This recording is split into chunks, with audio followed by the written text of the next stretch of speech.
River Mist Valley was a calm place where mornings began with golden sunlight and the soft hum of the river. The hills looked like gentle guardians watching over the people below. In this quiet valley lived Mira, a girl known for her kindness. She laughed easily, helped everyone, and always tried to make others feel welcome. But Mira had one secret weakness. She had a habit of chasing people who walked away from her. If someone ignored her, she tried harder. If someone didn't reply, she messaged again. If someone made her feel small, she still held on to them. She believed affection had to be earned, even when others gave none back. Mira worked in Aunt Rahela's bakery. Every morning, warm smells filled the street. Soft bread, sweet buns, crispy pastries. The bakery was always full of chatter and the clinking of teacups. People loved it. Inside, Mira felt lonely, like she was standing in a crowd, but none of the faces truly saw her. One afternoon, while walking home, she spotted a tiny brown sparrow on an old fence. One wing was slightly bent. The bird looked tired but calm. Knelt down. "Mira, you poor little one," she whispered. The sparrow blinked but didn't fly away. Mira smiled softly and left a few crumbs before heading home. Something about the bird warmed her heart. Someone stayed near her, even for a moment. The next morning, she returned. The sparrow was gone. A sharp ache hit her chest. "Everything leaves," she murmured. "Everything." She walked to the bakery slowly, her eyes on the ground. Aunt Rahela noticed. "You're quiet today," she said kindly. Mira simply replied, "Just tired," and continued kneading dough, her hands moving automatically. That week, something even more upsetting happened. Mira's closest friend, Rima, became suddenly distant.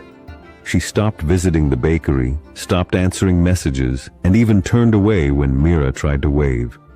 Mira felt confused, desperate, and scared of losing another person. One day, outside the market, she finally gathered courage.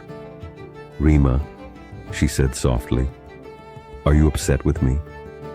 "What happened?" Rima looked at her coldly. "I'm just busy, Mira. You don't need to follow me around, okay?" The words hit her like ice water. People around them shouted, bargained, and laughed, but Mira heard nothing, only her racing heartbeat. She walked away, chest tight and eyes burning.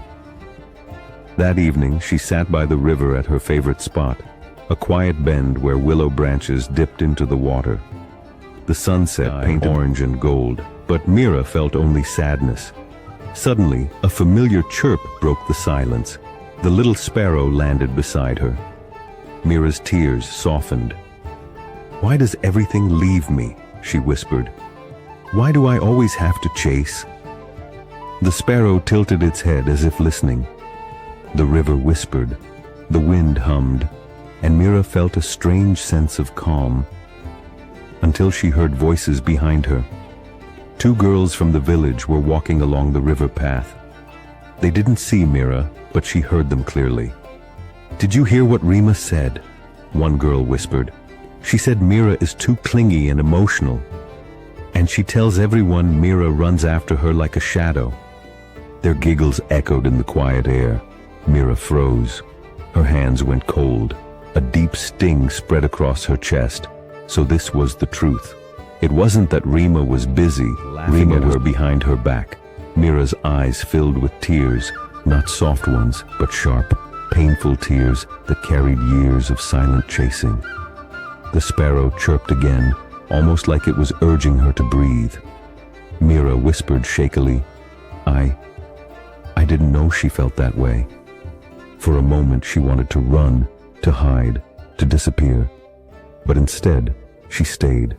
She stared at the slow-moving river and let every emotion rise like a wave. Hurt, betrayal, confusion, anger, and finally, stillness. As the last light of sunset faded, a strong realization hit her. She wasn't losing people. People who didn't value her were losing her. She touched the small bird gently. "I shouldn't run behind anyone," she said. "If someone wants to go, I must let them go." The sparrow fluttered its wings as if agreeing. For the first time in a long time, Mira felt something powerful awaken inside her. Self-respect. The next morning at the bakery, Mira walked differently. Her steps were steady, her smile gentle but real. She served customers, laughed with them, and didn't look at her phone once. Aunt Rahila watched her quietly. "You look stronger today," the old woman said. Mira nodded. "I made a choice." "What choice?" "To stop chasing people." Aunt Rahila smiled proudly.